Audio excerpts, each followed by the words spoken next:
கர்த்தரும் இரட்சகரும் ஆகிய இயேசு கிறிஸ்துவின் நாமத்தினாலே இந்த பரிசுத்த ஓய்வு நாளிலே உங்களை அன்போடு கூட வாழ்த்துகிறேன். உங்களுக்கு கிருபையும் தேவ சமாதானமும் உண்டாவதாக. வருடத்தின் கடைசி வாரத்திலே பரிசுத்த ஆண்டவர் நம்மை தமது பரிசுத்த ஸ்தலத்திலே வந்து நிற்கும்படியான மாபெரும் கிருபையை கொடுத்திருக்கிறார். கடந்த நாட்கள், வாரங்கள், மாதங்கள் முழுவதுமாக நாம் ஆண்டவரை ஆராதித்தும் அவராலே நன்மைகளை பெற்றும் வாழும்படியான ஒரு மகிமையான காரியங்களை கர்த்தர் நம் நடுவிலே செய்திருக்கிறார் என்பதை சிந்தித்து பாருங்கள் என்ற வசனத்தின்படியே ஆண்டவர் நம்முடைய வாழ்க்கையிலே செய்த எல்லா உபகாரங்களையும் எண்ணி, எல்லா நன்மைகளையும் எண்ணி, வருகின்ற புதிய ஆண்டிலும் நாம் அதிகமாய் ஆவிக்குரிய வாழ்க்கையிலே பலப்படவும், இன்னும் ஆண்டவரை அதிகமாய் நெருங்கி சேரவும் ஆண்டவர் நமக்கு உதவி செய்யும்படியாய் நாம் அவருடைய முகத்தை நோக்கி பார்ப்போம். நம்ம அநேகர் கிறிஸ்துவுக்குள்ளே பலமாய் இருப்பதை நீங்கள் அறிந்திருக்கிறீர்கள். சிலர் கிறிஸ்துவை விட்டு விலகி இருப்பதையும் நீங்கள் அறிந்திருக்க கூடும். ஆனால் இந்த வருடத்தின் கடைசி பகுதியிலே ஆண்டவரே, நான் கடந்து வந்த பாதையிலே என்னோடு கூட இருந்தீரே, என்னை பலப்படுத்தினீரே, எனக்கு உதவி செய்தீரே, உமக்கு நன்றி என்று சொல்லி ஆண்டவருக்கு அதிகமாய் நாம் ஸ்தோத்திர பலிகளை செலுத்துவோம். ஒரு விசை நம்மை நாமே தற்பரிசோதனை செய்து கொள்ளுவோம். புதிய ஆண்டுக்குள்ளே போவதற்கு முன்பதாக பழையவைகளை களைந்து போட்டு அல்லது பழைய மனுஷனை களைந்து போட்டு ஆண்டவருக்கு பிரியமாய் புதிய ஆண்டுக்குள்ளே பிரவேசிக்கும்படியாய் ஆண்டவரே எங்களுக்கு உதவி செய்யும் என்று சொல்லி அவனமான ஒரு விண்ணப்பத்தோடு கூட நாம் கர்த்தருடைய சமூகத்திலே காத்திருப்போம். வருகின்ற புதிய ஆண்டிலே கர்த்தர் புதிதான கிருபையினாலே, புதிதான நன்மையினாலே நம்மை நிரப்பி வழிநடத்த போதுமானவராக இருக்கிறார். அதற்காக இந்த ஆராதனையிலே நாம் ஒரு விசை நம்மை கர்த்தருடைய சமூகத்திலே தாழ்த்தி அர்ப்பணித்துக் கொள்ளுவோம். ஆண்டவரே, நீர் இம்மட்டுமாய் நடத்தினீர், நன்றி என்று சொல்லுவோம். புதிய ஆண்டிலே புதிதான கிருபை, புதிதான வல்லமை, புதிதான ஆசீர்வாதங்களை சுதந்திரத்துக் கொள்ள ஒரு விஷயங்களை நிதானித்து அறிந்து உடைய சமூகத்திலே தாழ்த்துகிறோம் என்று சொல்லி முற்றிலுமாய் நம்மை கர்த்தருடைய சமூகத்திலே தாழ்த்தி அர்ப்பணித்துக் கொள்வோம். இந்த நாளிலும் கர்த்தருடைய ஆவியானவர் நமக்கு கொடுக்கிற வார்த்தை அப்போஸ்தலனாகிய பரிசுத்த பவுல் கொரிந்தியருக்கு 2ஆம் நிருபம் 5ஆம் அதிகாரம் 17ஆம் வார்த்தை நாம் வாசிக்கின்ற போது இப்படி இருக்க, ஒருவன் கிறிஸ்துவுக்குள் இருந்தால் புது சிருஷ்டியாய் இருக்கிறான், பழையவைகள் ஒழிந்து போயின, எல்லாம் புதிதாயின என்ற ஒரு வசனத்தை நாம் வாசிக்க முடியும். வேத வசனம் சொல்லுகிறது, ஒருவன் கிறிஸ்துவுக்குள் இருந்தால், the condition in Christ என்பதை நாம் பரிசுத்த வேதாகமத்திலே மிக தெளிவாக அறிந்து கொள்ள முடியும். விசுவாச வாழ்க்கையிலே நான் கிறிஸ்துவுக்குள் இருக்க வேண்டும், கிறிஸ்துவுக்காக வாழ வேண்டும், கிறிஸ்துவின் அன்பை பிரதிபலிக்கிறவர்களாக காணப்பட வேண்டும், கிறிஸ்துவின் செய்கையாய் மாறிவிட வேண்டும் என்பதை குறித்து பரிசுத்த வேத வாக்கியங்களிலே நாம் மிக தெளிவாக அறிந்து கொள்ள முடியும். ஒருவன் கிறிஸ்துவுக்குள் இருந்தால் என்ற வார்த்தை நமக்குள்ளே the transformation, a new creation, ஒரு புது சிருஷ்டி என்பதை பரிசுத்த பவுல் கர்த்தருடைய ஆவியானவரை கொண்டு மிக தெளிவாக கற்றுக் கொடுக்கிறார். ஒரு புது சிருஷ்டி என்ற வார்த்தை கர்த்தராகிய இயேசு கிறிஸ்துவுக்குள்ளே பலமாய் வாழுகின்ற ஒரு அனுபவத்தை குறிப்பதாக வேதம் நமக்கு மிக தெளிவாக கற்றுக் கொடுக்கிறது. கர்த்தருக்கேற்றவைகளை சிந்திக்கவும், கர்த்தருக்கேற்றவைகளை செயல்படுத்தவும், நடக்கையினாலே அவருடைய புகழை பிரஸ்தாபம் பண்ணுகிற அனுபவம் அந்த நியூ கிரியேஷன் என்ற அந்த வார்த்தையின் அடிப்படையிலே நாம் மிக தெளிவாக அறிந்து கொள்ள முடியும். இயேசு கிறிஸ்து தமக்கு அன்பான சீஷர்களை அழைத்துக் கொண்டு மலையின் மேல் ஏறி மறுரூபமானார் என்ற ஒரு வார்த்தையை நாம் பரிசுத்த வேதாகமத்திலே வாசிக்க முடியும். இயேசுவுக்கு அன்பாயிருந்த யாக்கோபு, பேதுரு, யோவான் என்ற 3 பேரை அவர் அழைத்து சென்றிருந்தார். அவர் மலையின் மேல் ஏறி ஜெபம் பண்ணி கொண்டிருந்த பொழுது அவர் மறுரூபமானார் என்ற வார்த்தையை நாம் வாசிக்க முடியும். அப்படி அவர் மறுரூபமான போது அங்கே பேதுரு ஒரு அற்புதமான காட்சியை பார்க்கிறார். அது என்ன காட்சி என்னவென்றால், அங்கே ஆண்டவராகிய இயேசு கிறிஸ்துவோடு மோசேயும் எலியாவும் பேசிக் கொண்டிருந்த காட்சியை குறித்து நாம் அந்த பகுதியிலே மிக தெளிவாக அறிந்து கொள்ள முடியும். இந்த சீஷர்கள் இயேசுவோடு கூட அன்பாயிருந்தபடினாலே, இயேசுவுக்கு பிரியமாய் காணப்பட்டபடியினாலே, அவர்கள் அங்கே மோசேயையும் எலியாவையும் ஆண்டவரோடு கூட பேசிக் கொண்டிருக்கின்ற ஒரு அற்புதமான காட்சியை பார்க்கிறார்கள். ஒருவேளை சுவாச வாழ்க்கையிலே ஒரு அரிதான காட்சி என்று சொல்லலாம். இப்படிப்பட்ட ஒரு தரிசனம், இப்படிப்பட்ட ஒரு அனுபவம் எல்லாருக்குள்ளும் இருந்ததில்லை. எனவேதான் பேதுரு சொல்லுகின்ற பொழுது, அந்த ஆவிக்குரிய காரியத்திலே பேதுரு சொல்லுகின்ற பொழுது, ஆண்டவரே உமக்கு ஒரு கூடாரமும் மோசேக்கு ஒரு கூடாரமும் எலியாவுக்கு ஒரு கூடாரமுமாய் போட்டு நாம் இங்கே இருந்து விடலாம் என்று சொல்லுகிற ஒரு வார்த்தையை நாம் வாசிக்க முடியும். என்னை கேட்டுக் கொண்டிருக்கிற என் அன்பு சகோதரனே, சகோதரியே, நீங்கள் கிறிஸ்துவுக்குள் இருந்தால் ஆண்டவருடைய கிருபைகளை பெற்ற ஜனமாய், கர்த்தருக்கு எடுத்த காரியங்களை சிந்திக்கிறவர்களாய், கர்த்தரோடு கூட இருக்கிறவர்களாய், அவருக்கேற்ற பரம காட்சியை காண்கிறவர்களாக நாம் மாறிவிடுகிறோம் என்பதை குறித்து வேத வசனம் மிக தெளிவாக கற்றுக் கொடுக்கிறது.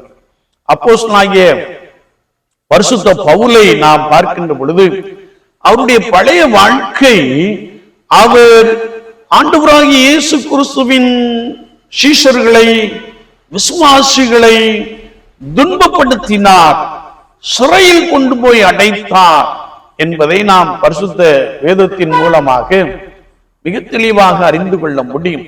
ஆனால் ஆண்டவராகிய இயேசு கிறிஸ்து பரிசுத்த பவுலை சந்தித்த பொழுது, சவுல் பவுலாக மாறுவதற்கு முன்பதாக அவனை சந்தித்த போது, முள்ளில் உதைக்கிறது உனக்கு கடினமாம் என்று ஒரு வார்த்தையை அவனோடு கூட பேசுகிறார். அவன் குதிரையிலிருந்து கீழே விழுகிறான். பேரொளி வீசப்பட்டதினாலே அவனுடைய கண்கள் குருடான ஒரு நிலைமையை குறித்து வேதம் சொல்லுகிறது. அவன் ஆண்டவரே நீர் யார் என்று கேட்கிற ஒரு கேள்வியை நாம் பார்க்க முடியும். அப்பொழுது ஆண்டவராகிய இயேசு கிறிஸ்து அவனை பார்த்து, முள்ளில் உதைக்கிறது உனக்கு கடினமா, நீ துன்பப்படுத்துகிற இயேசு நானே என்று அவனோடு கூட பேசின பொழுது, அவன் தன்னை ஆண்டவருக்கென்று அர்ப்பணித்த ஒரு அனுபவத்தை குறித்து வேதத்திலே நாம் தெளிவாய் வாசிக்க முடியும். எனவே அவனுடைய வாழ்க்கையிலே ஒரு மாற்றம், அவன் ஒரு புதிய மனிதனாய், புதிய மனுஷனாகி இயேசு கிறிஸ்துவை தரித்து கொண்டவனாய் காணப்பட்ட ஒரு அனுபவத்தை குறித்து பரிசுத்த வேதாகமத்திலே நாம் மிக ஆழமாக அறிந்து கொள்ள முடியும். அவனுக்குள்ளே ஒரு புதிய சிந்தை, ஒரு புதிய கிருபை வெளிப்பட்டதை நாம் அறிந்திருக்கிறோம். அது மாத்திரமல்ல, அதற்கு பின்பு அவனுடைய வாழ்க்கையை நாம் பார்க்கின்ற பொழுது, அவன் ஆண்டவருக்குரியவர்களை சிந்தித்து அவருக்காக தீவிரமாய் செயல்படுகிற ஒரு அனுபவத்தை குறித்து வேதம் சொல்லுகிறது. எனவே கிறிஸ்துவுக்குள் இருக்கின்ற பொழுது ஆண்டவர் நம் ஒவ்வொருவரையும் ஒரு புதிய கிரியேஷனாக, ஒரு புதிய மனிதனாக, மனுஷியாக மாற்றுகிறார். ஒரு இதே வேத பகுதியை நாம் எடுத்துக் கொள்ளுகின்ற பொழுது கர்த்தருடைய வார்த்தை சொல்லுகிறது, ஒருவன் கிறிஸ்துவுக்குள் இருந்தால் புது சிருஷ்டியாய் இருக்கிறான், பழையவைகள் ஒழிந்து போயின. Release, the old has passed away. பழையவைகள் ஒழிந்து போயின என்று வேதம் சொல்லுகிறது. பழையவைகள் என்ற வார்த்தை நம்முடைய பாவமான குணங்கள், கர்த்தருக்கு பிரியமில்லாத ஒரு வாழ்க்கை, ஆண்டவரை பிரியப்படுத்தாமல் உலகத்தை பிரியப்படுத்துகிற ஒரு அனுபவம் நிறைந்த வாழ்க்கையை குறித்து இந்த பழையவைகள், the old has passed away, இந்த பழையவைகள் ஒளிந்து போயின என்ற வார்த்தை நாம் இங்கே பார்க்க முடியும். ஜென்ம சுபாவம், பாவ சுபாவங்கள், அக்கிரம சிந்தைகள், இன்னும் ஒருவேளை தேவனை விட்டு விலகி இஷ்டம் போல் வாழுகின்ற தன்மையை இந்த பழையவைகள் ஒளிந்து போயின இந்த வார்த்தையின் அடிப்படையிலே நாம் மிக தெளிவாக அறிந்து கொள்ள முடியும். பழையவைகள் ஒளிந்து போகின்ற பொழுது ஆண்டவர் ஒரு புதிய அனுபவத்தை கொடுக்கிறார். நாகமானுடைய வாழ்க்கையை நாம் பார்க்கின்ற பொழுது அங்கே ஒருவேளை அடிமை பெண்ணாக கொண்டு போகப்பட்ட ஒரு அடிமை பெண் தன் நாச்சியாரை பார்த்து, எஜமான் இஸ்ரவேலில் இருக்கிற தீர்க்கதரிசியினிடத்திலே செல்வாரே என்றால் அவருக்கு சுகம் கிடைக்கும் என்று சொல்லுகின்ற ஒரு வார்த்தையை நாம் வாசிக்க முடியும். அப்படி அவர் சென்றபோது தீர்க்கதரிசி அவரை பாராமல் ஒருவேளை வேலைக்காரனை அனுப்பி நீர் யோர்தானிலே போய் 7 தரம் மூழ்கும் என்று சொன்ன மாத்திரத்திலே இந்த நாகமானுக்குள்ளே ஒரு பெருமை காணப்பட்டது. ஒருவேளை இந்த யோர்தானை காட்டிலும் எங்கள் தேசத்தில் ஓடுகிற ஆப்னாவும் பர்வாரும் நல்லதல்லோ என்று சொல்லி மனமீட்டுமையோடு கூட பேசி, இவர் என் சரீரத்தை தொட்டு சுகப்படுத்துவார் என்று நான் வந்தால் இவரோ என்னை ஸ்நானம் பண்ணும்படி சொல்லுகிறார் என்று சொல்லி கோபத்துடனே திரும்பினான் என்று வார்த்தையிலே வாசிக்கிறோம். ஆனால் அவனோடு கூட வந்த ஊழியர்கள் அவனிடத்திலே தயவாய் பேசி, தீர்க்கதரிசி பெரிதான காரியம் ஒன்றும் சொல்லவில்லை, ஸ்நானம் பண்ணும் அப்பொழுது சுத்தமாவீர் என்றுதானே சொன்னார் என்று சொன்ன மாத்திரத்திலே அந்த நாகமான் தன்னோடு கூட வந்த ஊழியருடைய வார்த்தைக்கு இணங்கி தீர்க்கதரிசி சொன்ன வார்த்தையின்படியே அவன் 7 தரம் யோர்தானிலே மூழ்கினான். அவனுடைய மாம்சம் சிறுபிள்ளையின் மாம்சம் போல் ஆகிவிட்டது, அவனுடைய குஷ்டரோகம் அவனை நீங்கி விட்டது என்று சொல்லி பரிசுத்த வேதாமத்திலே மிக தெளிவாக அறிந்து கொள்ள முடியும். ஒருவேளை இந்த நாகமானுக்குள்ளே காணப்பட்ட மனம் மேட்டிமை, பெருமை என்ற அந்த பழைய சுபாவங்கள் அவனை விட்டு கடந்து போனபடியினாலே, தீர்க்கதரிசியின் வார்த்தைக்கு கீழ்ப்படிந்தபடியினாலே அவனுடைய குஷ்டரோகம் நீங்கி அவனுடைய மாம்சம் ஒரு சிறு பிள்ளையின் மாம்சத்தை போல மாறிவிட்டது என்பதை குறித்து வசனம் மிக தெளிவாக கற்றுக் கொடுக்கிறது. என்னை கேட்டுக்கொண்டிருக்கிற என் அன்பு சகோதரனே, சகோதரியே, விசுவாச வாழ்க்கையிலே கர்த்தருக்கு பிரியமில்லாத காரியங்கள் நம்மை விட்டு கடந்து போக வேண்டும், நம்மை விட்டு புறம்பாக்கப்பட வேண்டும். ஒருவேளை நம்முடைய இருதயம் கசப்பினாலும் வைராக்கியத்தினாலும் கோபத்தினாலும் நிறைந்திருக்குமே என்றால் நான் அவைகளை விட்டுவிட வேண்டும் என்பதை குறித்து வசனம் மிக ஆழமாக கற்றுக் கொடுக்கிறது. நாகமானுக்குள்ளே காணப்பட்ட இந்த பழைய சுபாவங்கள் அவனை விட்டு நீங்கி போனபடியினாலே அவன் அற்புதமான சுகத்தை பெற்றுக் கொண்டான். அது மாத்திரமல்ல, இஸ்ரவேலில் இருக்கிற தெய்வமே தெய்வம் என்று அறிக்கை பண்ணுகிற ஒரு அனுபவத்தை நாம் அவனிடத்திலே மிக தெளிவாக அறிந்து கொள்ள முடியும். எனவே நம்முடைய பழைய சுபாவங்கள் நம்மை விட்டு போக வேண்டும். அடிக்கடி பாவத்தில் விழுகின்ற சுபாவம், அடிக்கடி கோபத்தோட பேசுகின்ற சுபாவம், மன கசப்பினாலே நிறைந்திருக்கிற சுபாவம், அது மாத்திரமல்ல, ஒருவேளை கர்த்தருக்கு பிரியமில்லாத அநேக காரியங்கள் நம்மிடத்திலே காணப்படுகின்ற அந்த சுபாவங்கள் நம்மை விட்டு நீங்கி போக வேண்டும். Old has passed away, பழையவைகள் ஒளிந்து போயின.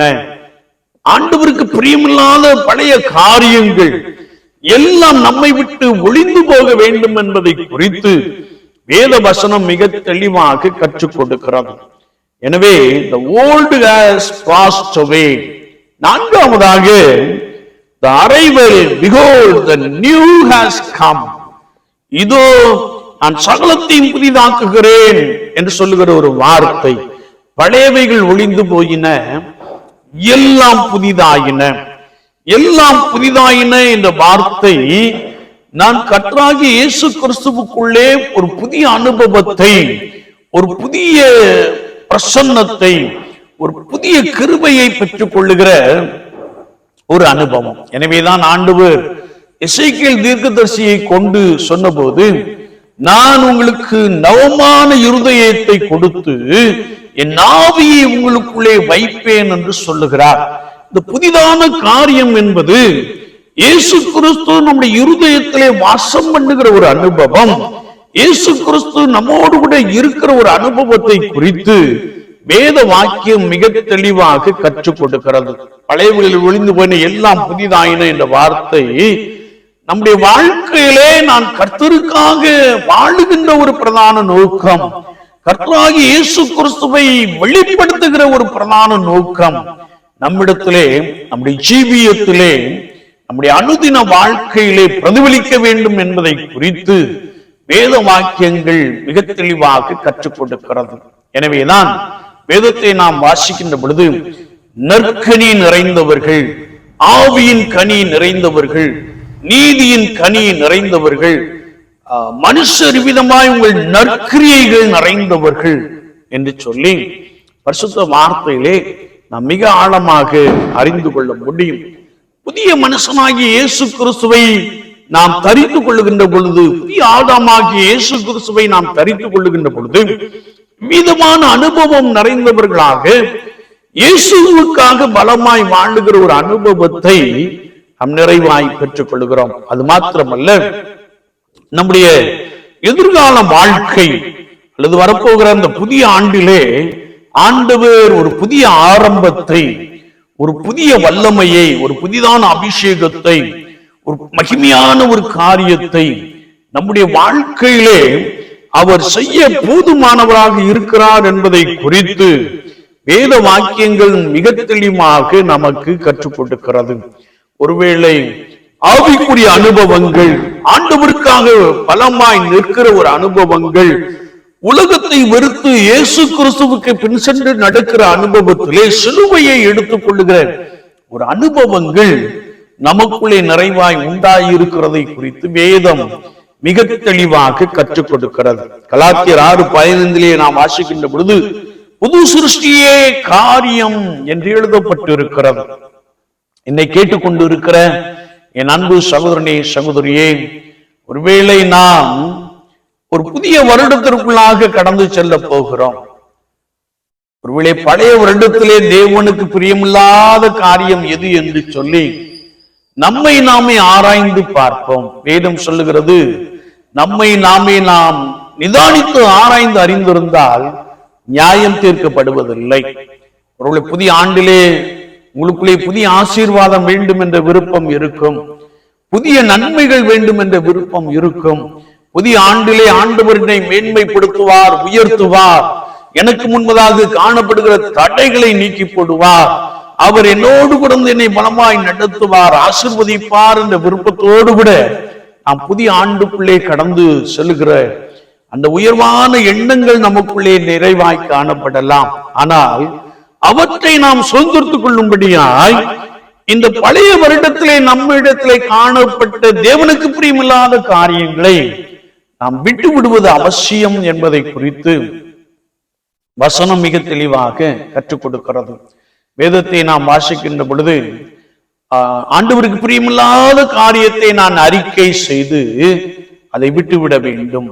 தானியேல் ஜெபித்த போது அவன் தன்னுடைய பாவத்திற்காக, தன் தேசத்தின் பாவத்திற்காக, தன் ஜனங்களின் பாவத்திற்காக ஆண்டவருடைய சமூகத்திலே விழுந்து கிடந்த போது அங்கே கர்த்தருடைய தூதனானவர் சொல்லுகிறார், நீ கர்த்தருக்கு மிகவும் பிரியமானவன், நீ வேண்டுதல் செய்வதற்கு முன்பதாகவே ஆண்டவர் உன் விண்ணப்பத்தை கேட்டார் என்ற ஒரு வார்த்தையை நாம் வாசிக்க முடியும். புதிய ஆண்டுக்குள்ளே நான் இயேசு கிறிஸ்துவை தரித்து கொண்டவர்களாக, இயேசு கிறிஸ்து நமக்குள் வாசம் பண்ணுகிற அந்த அனுபவம் நிறைந்தவர்களாக நாம் காணப்படுகின்ற பொழுது மெய்யாகவே ஆண்டவர் புதிய ஆண்டிலே நமக்கு சிறந்த ஆசீர்வாதங்களை கொடுக்க போதுமானவராக இருக்கிறார். இந்த வருடத்தின் கடைசி வாரத்திலே வந்திருக்கிற நாம் நம்மை நாமே சற்று நிதானித்து ஆராய்ந்து பார்ப்போம். நான் கிறிஸ்துவுக்குள் இருக்கிறேனா, கிறிஸ்துவை விட்டு வெளியே உலகத்திற்கு ஒத்த வேஷம் தரித்து வாழ்ந்து கொண்டிருக்கிறேனா என்பதை நாம் சற்று நிதானித்து ஆராய்ந்து பார்ப்போம். நான் இயேசு கிறிஸ்துவுக்குள் ஒரு புதிய மனிதனாய் புதிய மனுஷியாய் காணப்படுகிறேனா, அல்லது என்னிடத்திலே பழைய சுபாவங்கள் இன்னும் இருக்கிறதா என்பதை குறித்து நாம் சற்று நிதானித்து ஆராய்ந்து பார்ப்போம். புதிய ஆண்டின் ஆசீர்வாதங்களை சுதந்திரத்துக் கொள்ளும்படியாய், புதிய ஆண்டின் நன்மைகளை சுதந்திரத்துக் கொள்ளும்படியாய், புதிய ஆண்டிலே கர்த்தர் உங்களோடு கூட கடந்து வரும்படியாய், நீங்கள் போகிற இடமெல்லாம் உங்களுக்கு ஆசீர்வாதமாய் மாறிவிட ஆண்டவர் உங்களுக்கு உதவி செய்யும்படியாய், ஆவிக்குரிய வாழ்க்கையிலே இரட்டிப்பான வல்லமையினாலே இரட்டிப்பான கிருபையினாலே நிரப்பப்படும்படியாய், ஆண்டவரே என்னை எங்களை சமூகத்திலே தாழ்த்துகிறோம் என்று சொல்லி முற்றிலுமாய் நம்மை கர்த்தருடைய சமூகத்திலே தாழ்த்திக் கொள்வோம். பழையவைகள் ஒளிந்து போயின, எல்லாம் புதிதாயின என்ற வார்த்தையின்படியே ஆண்டவருக்கு ஏற்ற சுபாவம் நிறைந்தவர்களாக, கர்த்தருக்கேற்ற செயல்பாடுகள் நிறைந்தவர்களாக, கிறிஸ்துவின் சிந்தை உடையவர்களாக நாம் காணப்படுவோம். வருகின்ற 2026 ஆண்டிலே ஆண்டவர் சகல நன்மையின் ஆசீர்வாதங்களினாலும் அவர் தமது கிருபையினாலும் குறிப்பாக ஊழியத்தின் பாதையிலே இரட்டிப்பான வல்லமையினாலும் உங்கள் ஒவ்வொருவரையும் எடுத்து பயன்படுத்த போதுமானவராக இருக்கிறார். எனவே நான் அந்த பழைய காரியங்கள், பழைய சுபாவங்கள், பழைய பாவங்கள் எல்லாவற்றையும் விட்டுவிட்டு நான் புதிய ஆண்டுக்குள்ளே பிரவேசிக்கின்ற பொழுது ஒரு புதிய மனுஷனாய் ஆண்டவராகிய இயேசு கிறிஸ்துவுக்குள் இருக்கிறவர்களாக நாம் காணப்படுகின்ற பொழுது ஆண்டவர் புதிய ஆண்டிலே உங்களை நிறைவாய் ஆசீர்வதிக்க போதுமானவராக இருக்கிறார். வேதம் சொல்லுகிறது, இப்படி இருக்க ஒருவன் கிறிஸ்துவுக்குள் இருந்தால் புது சிருஷ்டியாய் இருக்கிறான், பழையவைகள் ஒளிந்து போயின, எல்லாம் புதிதாயின என்ற வார்த்தையின்படியே ஆண்டவரே புதிய ஆண்டிலே புதிதான காரியங்களை செய்யும் ஐயா, புதிதான நன்மைகளை தாரும் ஆண்டவரே. ஒருவேளை என்னிடத்திலே காணப்படுகிற இந்த வியாதி எல்லாம் என்னை நீக்கி போட்டு ஒரு புதுபலத்தோடு கூட, ஒரு அற்புதமான சுகத்தோடு கூட இந்த புதிய ஆண்டுக்குள்ளே பிரவேசிக்க கிருபை தாரும் ஆண்டவரே என்று சொல்லி நம்மை கர்த்தருடைய சமூகத்திலே தாழ்த்திக் கொள்ளுவோம். தாழ்மையுள்ளவர்களுக்கு கிருபை அளிக்கிறார். நீங்கள் கர்த்தருக்கு முன்பதாக தாழ்மைப்படுங்கள், அப்பொழுது அவர் உங்களை உயர்த்துவார். எனவே ஆண்டவருக்கு முன்பதாக ஒரு விசை நம்மை நாமே நிதானித்து அறிந்து நம்மிடத்திலே தேவனுக்கு பிரியமில்லாத காரியங்களை ஆண்டவரே அகற்றி போடும் என்று சொல்லி ஒரு சமூகத்திலே நாம் காத்திருப்போம். ஆண்டவர் நமக்கு உதவி செய்வார். நாம் ஜெபிப்போம். நேசிக்கிற நல்ல ஆண்டவரே, இந்த வேலைக்காக நாங்கள் நமக்கு நன்றி செலுத்துகிறோம். இந்த ஆண்டிலும் மட்டுமா எங்களை நடத்தி வந்தீரே, நமக்கு ஸ்தோத்திரம். ஆண்டவரே, நாங்கள் புதிய ஆண்டுக்குள்ளே பிரவேசிக்க போகிறோம்.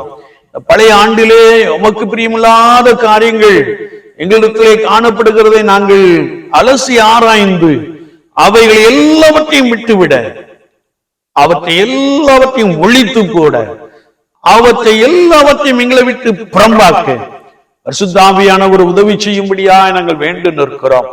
புதிய ஆண்டிலே இந்த மகா பரிசுத்தத்தோடு கூட புதிய ஆண்டுக்குள்ளே பிரவேசிக்கவும், புதிய ஆண்டிலே எல்லா நன்மைகளையும் ஆசீர்வாதங்களையும் சுதந்திரத்துக் கொள்ளவும், தடைப்பட்டு போன எல்லா நன்மைகளும் இயேசு கிறிஸ்துவின் நாமத்தினாலே உண்டாகவும் கர்த்தர் உதவி செய்யும்படியாய் நாங்கள் வேண்டு நிற்கிறோம். எங்களுடைய கண்ணீரை நிரானந்த கழிப்பாய் மாற்றுகிறேன், நாங்கள் உமக்கு நன்றி செலுத்துகிறோம். அப்படியே ஒவ்வொருவரையும் ஆண்டவரே கரத்திலே அர்ப்பணிக்கிறோம், ஒவ்வொருவரையும் கரத்திலே கொடுக்கிறோம். ஆண்டவரே, இவர்கள் பாவ உணர்வு அடைந்தவர்களாக விட வேண்டிய காரியங்களை விட்டுவிட்டு ஆண்டவரே உம்மை பின்தொடர்ந்து வர, சீஷர்கள் எல்லாவற்றையும் விட்டுவிட்டு இயேசுவுக்கு பின் சென்றார்கள் என்ற வார்த்தையின்படியே விட வேண்டிய எல்லா காரியத்தையும் விட்டுவிட்டு உமக்கு பின் சென்று வர கர்த்தர் ஒவ்வொருவருக்கும் உதவி செய்யும்படியாய் நாங்கள் வேண்டு நிற்கிறோம். புதிய ஆண்டிலே புதிதான ஆசீர்வாதங்கள், நன்மைகள், கிருபைகள், ஆண்டவரே புதிதான வல்லமை யாவையும் பெற்று நாம மகிமைக்கென்று வாழ ஒவ்வொருவருக்கும் கிருபை தார். எங்களை தாழ்த்துகிறோம், இன்னும் நடத்தும். இயேசு கிறிஸ்துவின் நாமத்தில் ஜெபங்கேளும் பரிசுத்த பிதாவே. ஆமீன், ஆமீன்.